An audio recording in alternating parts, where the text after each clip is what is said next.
Natalie Holzer akan menikah, Santika Fauzia colek Sule. Natalie Holzer menikah dengan Ladislaw tahun depan, Santika Fauzia colek Sule naik pelaminan. Usai Natalie Holzer dan Sule bercerai tahun lalu, keduanya kompak sudah punya tambatan hati baru. Natalie Holzer menggandeng Ladislaw Camara Carranza sedangkan Sule bersama Santika Fauzia. Natalie Holzer berencana melepas masa janda pada 2024. Seolah tak ingin kalah, Santika Fauzia kekasih Sule juga menyenggol sang kekasih soal pelaminan. Ungkapan itu terekam saat Santika dan Sule membuat konten di media sosial milik sang komedian. "Kita lagi pakai batik Gus di sini, kita mau kondangan," kata Sule. Kemudian Sule pun menanyakan pada Santika akan menghadiri pernikahan siapa.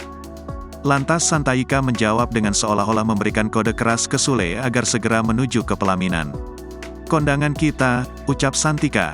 Lebih lanjut, Sule pun mengaku anak-anaknya tak pernah mempermasalahkan persoalan hubungan asmaranya.